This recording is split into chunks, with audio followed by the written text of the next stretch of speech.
Hello everybody, long time no see, and today in our studio and our YouTube channel we're gonna see a very interesting one. It's called the SteamWorld Heist 2. SteamWorld Heist 2 is pretty interesting game. The developer is Thunderful Development, right? And so the publisher also the Thunderful Publishing. I don't know, actually this game has got me a little bit. It is very interesting too. I was playing it on the PlayStation. Just joking, I was playing it on the PC. Of course, there is no PlayStation option right now. But let's get started. So it is a side-scrolling tactical turn-based strategy game developed, as I said before, by Thunderful Games. This is the sequel to the SteamWorld Heist 2, and another entry in the overall SteamWorld series. It is the game fans have been waiting for since 2015. Now there is the slightly awkward situation when I haven't played the previous game, which definitely did not prepare me for turn-based tactical gameplay, but I'm more than willing to tackle what it has to offer. So get your furnace running hot and get plenty of water to see it's worth sailing the seas for. Humanity is a long gun, with the Earth being nothing but a couple of giant chucks orbiting around and the core in the space. Water is so difficult resource to come by, which is problem especially if you are a robot who primarily runs off steam. There is, however, a great source of it in the one of those chunks, the oceanic shard. However, sometimes seems to be poisoning and shardsy, making it corrosive to those who rely on it. In response, the Royal Navy has enforced strict control over the resource, raising tensions to a boiling point. None of this matters Captain Quincy Leeway, though. He wants his submarine back, a back crew to run it, and a chance to escape his legendary mother's shadow. Although the water crisis might become his problem eventually. The writing is pretty good and made me feel for the characters along with making me chuckle a few times. You kind of do feel sorry for Quincy, as practically everyone you meet either says he isn't worth the water powering him compared to his mom, or just see is him cracking by his son, and he is exactly happy about either situation despite the bravo he puts on. The art style and the animation are also really well done, with every step and shot loving animated and showcasing a character personality really well. I would like to give mention to the soundtrack. The music is really good here, especially the song that play in the various bars scattered throughout the map. I did find myself just stopping to relax and listen to it, even sing along. Actually, one of the songs is currently stuck in my head, and I want to sing it, but not this time. So, although the main protagonist of the story is Quincy, you'll be playing as a crew of missions, starting off with Daisy and Weasley. Daisy is just happy to be there, and Weasley wants to die gloriously. Yeah, well, you might be one to start recruiting new crew members as soon as possible. The recommended tip, because with more crew member you can run more missions before you end the day. Which means you can collect better rewards from boundaries once you do too. It's also heal and revive all your crew members and the ships, so it's recommended you take your time and regularly visit the nearest bar.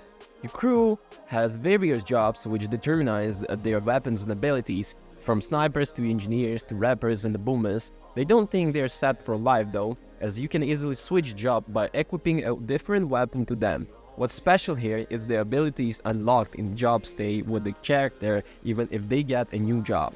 If just takes cogs to equip them.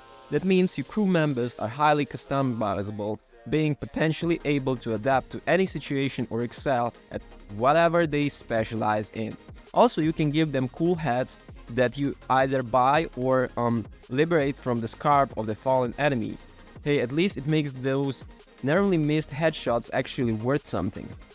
Actually, let's talk about the gameplay, because you will be shooting a lot in this game. It is plays similarity to the modern XCOM series, just on 2D play.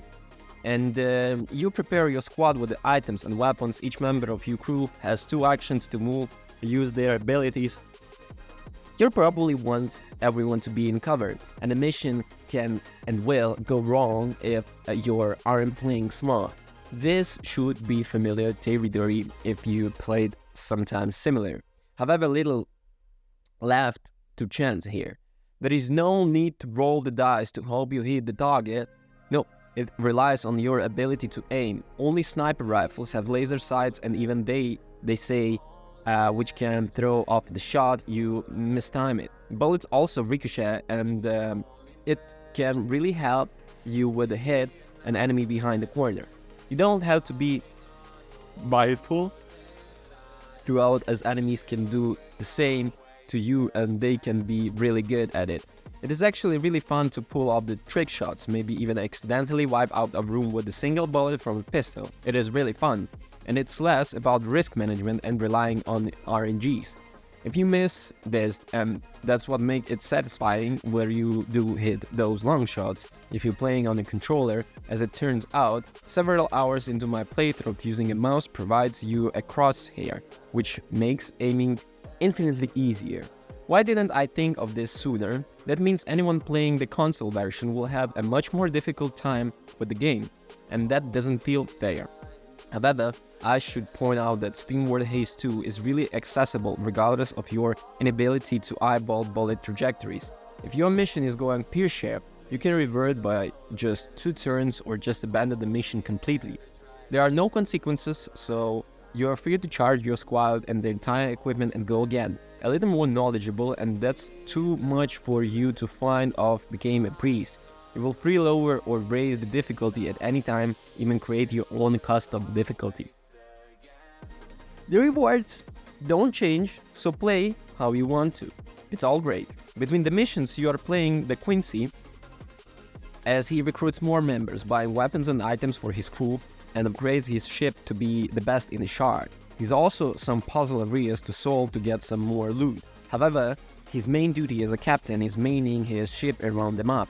He'll encounter obstacles and enemies that need to be taken care of above and below in the water. There is a combat, but all you have to worry about is your positioning and movement as your weapons fire on their own. It is usually a small distraction from your destination rather than a dedicated moment of destruction, but there can be some really intense fights later in the game. Onto the performance, I have no issues with it.